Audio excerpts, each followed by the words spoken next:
All right, welcome back to SharePoint TV. My name is Jeff Fritz, and I'm here with Bill Baer, and our first guest, it's Omar Shahine. Good to see you, Omar. Good to see you. Thanks so much for joining us. Okay. Now, there were a lot of things that happened here in the keynote. We talked about those a little bit. What's going on in your world? What should we be thinking about coming away from that keynote? Well, there's a lot of stuff we covered, so depending on kind of what you're interested in, whether it's SharePoint, Yammer, Microsoft Stream, OneDrive, Teams, we had something for everybody, I felt like, whether you're working on employee engagement or just deploying OneDrive to your organization. I think that's kind of the neat part about SharePoint now, is that it sort of covers this breadth of capability and experience for small companies, large companies, schools, and individuals, even in their sort of consumer world.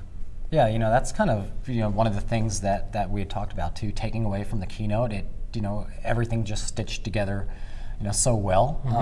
10 years ago we would have had a different story, right? We would have been talking about SharePoint, and Exchange would have been talking about Exchange, and OneDrive, or wasn't OneDrive 10 years ago, but That's right. at the same time we would have been talking about a lot of different things. Each one was a little silo unto itself. It was an awesome keynote. Congratulations on that. Thank you. The team did outstanding job on pulling that together. Yeah. I know it was a ton of work. Looking back at the keynote, for a lot of us that have been on the SharePoint journey, OneDrive journey for a long time, just in your perspective, looking back, how do you see that evolution? What do you looking at SharePoint and OneDrive today versus where we were even 4 years ago? It's a really good question. I think part of the evolution is a story of kind of how our own customers have decided to really let go of the ways they used to work in the past, whether it was file shares or home drives, and all that stuff that was sort of crufty and didn't work so well. And a lot of individual employees would go out there and seek better solutions to those things, which is I think fundamentally rooted in people wanting to have access to their stuff on their device. We have computers in our pockets and wrists, and the ability to sort of effortlessly get information and just have access to it anywhere. And I think that story carries through with SharePoint too now, with respect to news and sites and even Teams as a mobile communications product. Oh yeah. This sort of the need to go across applications seamlessly, whether it's sharing a file or uploading a file, taking a picture, recording a video today, of the keynote even, and uploading it to share with colleagues back home. Those are all things you can do on the phone today. They were really hard to do even a year ago. And just having that integrated experience, not just from mobile to PC to the SharePoint server, but having the integrated experience between not just the photos, but the chats on Teams and being saved onto OneDrive. Having that complete experience is really something that folks have wanted for a long time, and they've, like you were saying, they stitched together and hodgepodged things, but now that complete experience is tremendous. That's right. Yeah, the one feature we showed in the keynote today, which I find myself using a lot, which is I find a big time saver, is the ability in Outlook now to attach a file that's in your OneDrive or SharePoint. Without the need to go to like another application, find the file, click share, get a link, go back to Outlook, paste it in the email, like that. That's a process that can be pretty clumsy. And so shipping soon will be this amazing integration in Outlook on iOS, where you can just say attach and then select a file in your recent list and send it on its way. It'll be permissioned correctly for the recipient. Nice. And they can work on it in Word on iOS in real time, and you see that collaboration go back and forth. Yeah, I think that's definitely gonna go a long way to ensuring that a document's collaborative, because the one challenge has always been attaching a copy of a file to email, and it didn't result in a collaborative document. You had multiple collaborators, but each were collaborating on their own version, and then you had this kind of human conflict resolution engine who was the sender that had to pull all of that together. So stuff like co-authoring and the ability to smart attach a document is just... Even working on our blog posts for this event, every time we do one of these conferences, the experience of collaborating just on that blog post has improved tremendously, and now with the comment experience and app mentions and the ability to really pull somebody in and say, like, please review this section. Yeah. It's so much better than it used to be. We used to have email threads going around and around and around with just like, lots of replies where you have to sift through and figure out, like, what did I need to do? And you had those documents that had the person's initials in the file name, because, oh yeah, that's Jeff's. That's right. So it's blog post _ That's right. Jeff. Yeah, so we don't do that anymore. No. Yeah, one of the big things I find myself using more and more, comes back to the blog post, that we worked on for this morning. All 20 plus pages of those that we shipped, and the announcements aren't even done for the week. Yeah. But at mentions, I just absolutely have found the time I save from a productivity perspective with at mentions, because it used to be I would collaborate with Christina, for example, and I would mark up the document, and then I would send Christina a mail, but now I can just @mention. Totally. Christina gets the notification, pops right in, can find exactly where I've made those changes. Just to kind of continue down this innovation journey. I'm an avid reader of your blog. Oh, thank you. So I definitely know that you're a fan of just about everything technology related. Yep. So now I'm going to ask you the hard question of picking your favorite child. If you had to walk away with this, you personally as Omar, from this keynote, that there was one thing that you were super excited about, what would that be in your mind? So I thought about that question for a bit. It's actually difficult, but if I were to pick a thing, my whole blog is kind of about what sparks joy. It's sort of the Marie Kondo sort of effect of like only having things you love. Right. And I am really happy and pleased with the SharePoint Home Sites announcement of products, because nobody should have to suffer through a bad internet experience. Right. Nobody should have to have a less than great experience on their internet than they have on a great polished website out there when you're visiting some company's website. And I think Home Sites really enables any organization to start with this like fantastic canvas that is responsive, that is performant, that comes with all of these rich Office capabilities across Stream and Yammer, SharePoint and OneDrive. And so I think like that, giving companies this great foundation to go drive the employee engagement. And I think employee engagement today in today's workforce is really different than when I started at Microsoft, 20 years ago. The ability to watch a live video, town hall, read news from my leadership team, employees, in my organization share stuff all the time. And so it's just a nice, it's a nice way to package together what I think of as the last 3 years of work in the team, where we've been building to this moment. And of course, there are so many other wonderful things, but I think Home Sites really ties it all together. And for companies today that don't have, an intranet powered by Microsoft 365, this is a great way to get started. And for companies that do, it's a great opportunity to sort of evaluate how they can build on that foundation that we're sort of providing. Yeah, I mean, with Home Sites, the first thing, that the first time I saw them is just they're beautiful by design. And that's that was just one of the things that had struck me, because for most businesses that are looking at an intranet, the first thing that pops in their head is not only do I want this to be usable, not only do I have a function for this, but fit and finish is also important. And absolutely. And they're beautiful, they're responsive. Work great on the phone. Work great on the phone, and as you said, you can do everything on your phone today, which is great. I found myself here at the SharePoint conference in Vegas. I'm communicating on the phone, whether that's Teams, whether that's email. I can attach files. I'm syncing files. I can create video, and I can bring that video, in the stream. So there's just, there's so much opportunity to be able to be productive with something that can fit in my pocket. So, kind of to switch gears a little bit, talk a little bit about OneDrive. I was going to say, you brought up Marie Kondo. I look at my OneDrive, and I need to do the Marie Kondo thing with my OneDrive, because I'm looking at, I've got files, Omar, I've got files in there from like 2013 that are just lurking, and I need to, this doesn't spark joy anymore, and toss it. And Bill, gosh, where are we at with OneDrive? What should we be looking at going forward here and be happy about? What sparks joy about OneDrive? Well, I'll tell you what sparks joy for me is the feature JSON demo today, the files request feature. Okay. Because think about it, how difficult it is just to do something like that today. It's difficult to get people to send you stuff via email, because anything over 15 megabytes is not going to fit.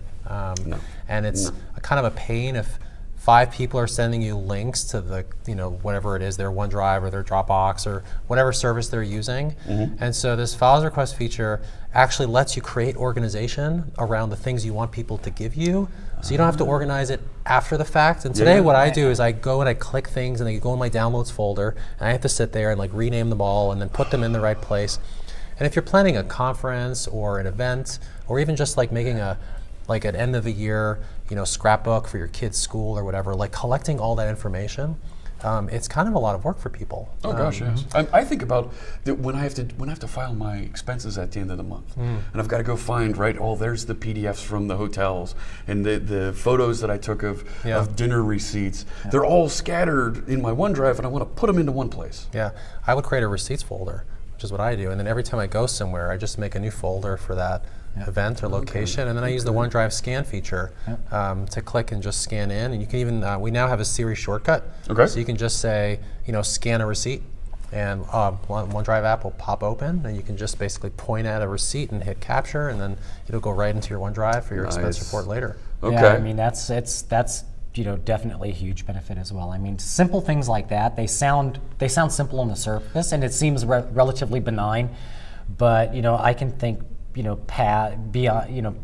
well before we were able to do that, and we had technology that enabled us to do so when I was collecting receipts, and it's inevitable you're going to lose one at some point along the journey, and you never lose the one that you don't need, right? So, that's definitely important, and having been around the product for a while, we are so far beyond when we initially had acquired Groove and that journey, and thinking back, it's just over the last year the rapid pace of innovation we're seeing, particularly in SharePoint and in OneDrive, is incredible. And today differential sync seemed to get a huge round of applause. Why were so many people excited about differential sync? I can tell you, people are excited because every time you travel and something happens to some big file, it clogs up your whole network. Right. Like you basically can't get to the things you need to because there's some big file that's got to go back up to the cloud because of a small change to it. That bottleneck happens. And that can be annoying. Like try working on files on an airplane, and you're sitting there and everyone's like waiting for this, connection to work.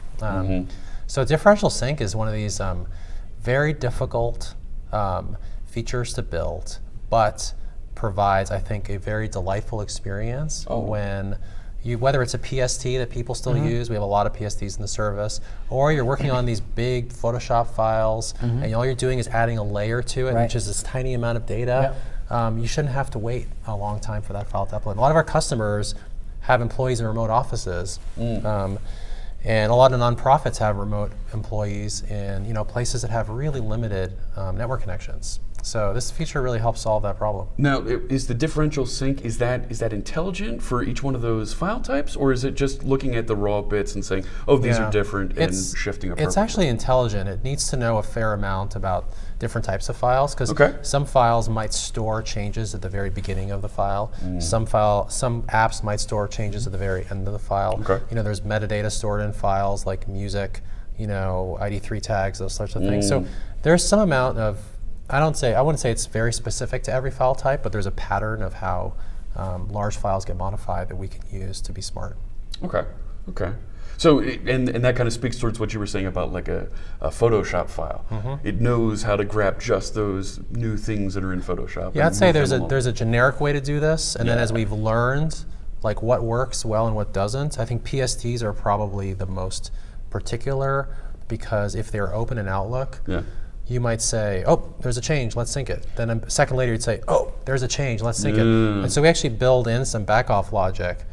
So you can queue it up a little bit. Yeah, there's no point in changing syncing a PST file every second. No. So you might want to wait 15 minutes before doing it. If you check in and you update emails and send them as fast as I do, you better wait longer than a second. That's right. Yeah, so we definitely saw that, and you could see the delight on people's eyes when they saw differential sync. So. And generally, when I see delight in people's eyes for those announcements that don't necessarily have, some kind of top of the stack UX written around them, right? Because this is it's abstract. So when people get delighted about that, that automatically signals to me that we've solved a huge problem. Absolutely. Because you're not showing them some tangible thing other than the performance evidence that you have to support it. So they get super excited. So you're solving a problem. Yep. I saw that a couple of times throughout the keynote today. The other time was site rename. Oh yeah, I think that definitely won the most applause of any feature we showed today. So, and Bill was saying that was a big feature. It was one of the major features that was requested on user voice. And here here's Microsoft listening, and we're making that delivery of that feature. Are there other features like that are highly requested that are in the queue that, oh, you know what, we're going to have this for you for Ignite or maybe for SharePoint Conference 2020?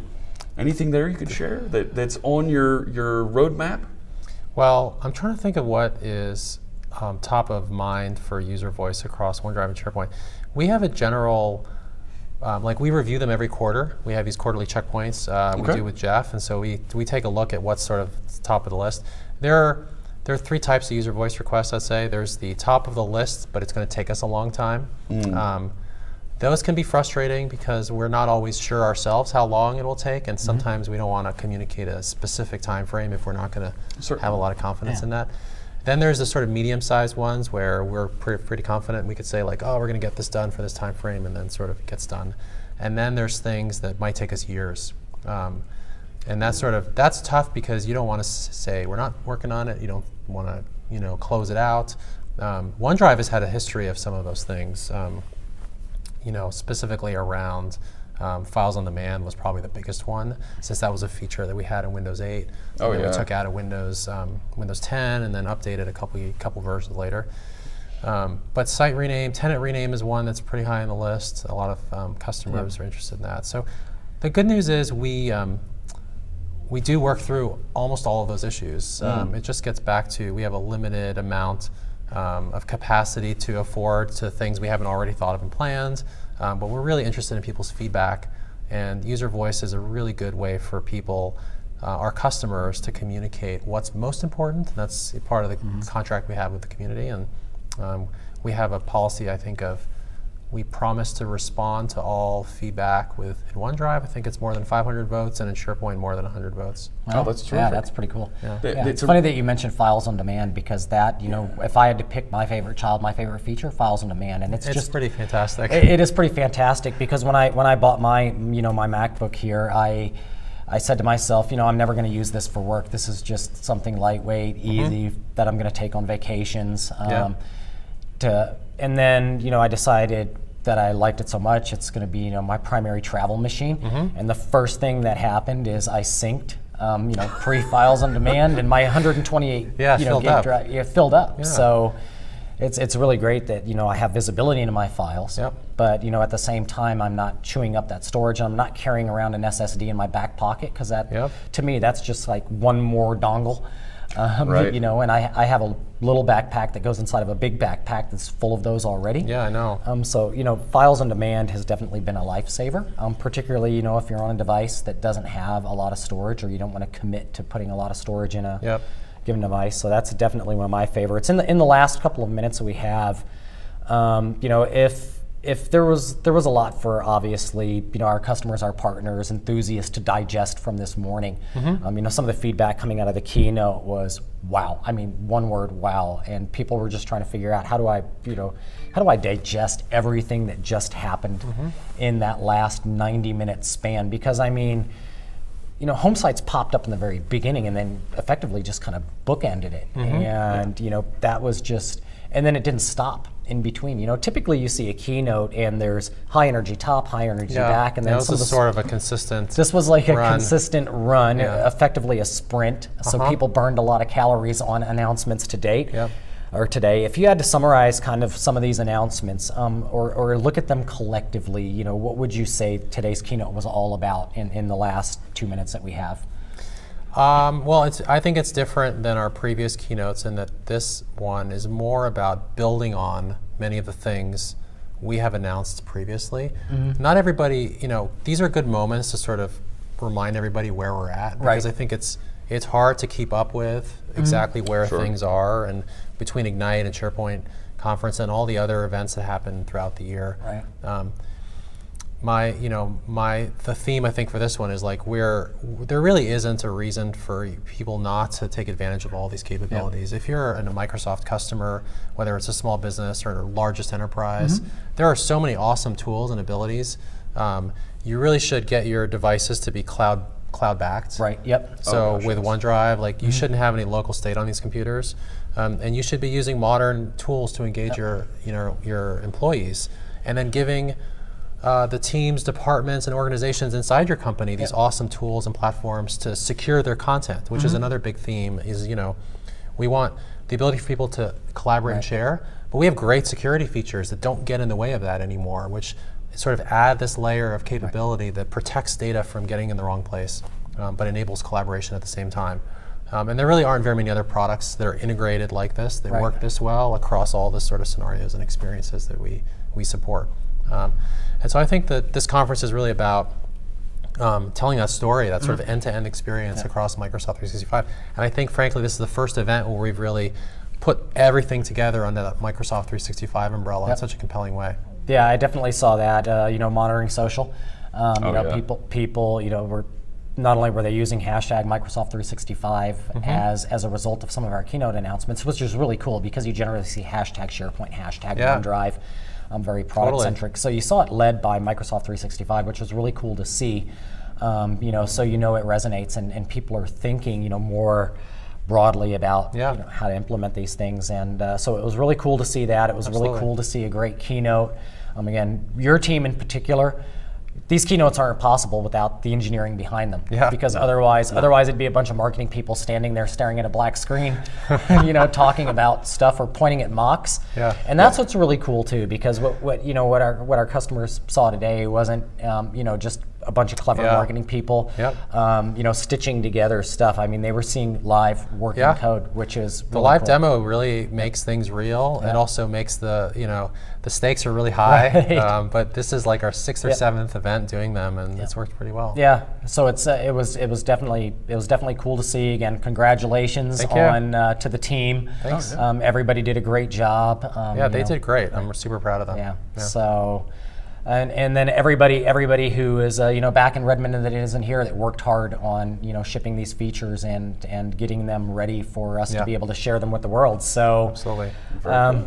Thanks so much, Omar, for being here with us. It Thank was you. Great to see you. Great. Yep, great having you, Omar. Thanks so so much much for joining us. All right. And we're going to be right back in about 15 minutes with our next set of guests. Stay tuned.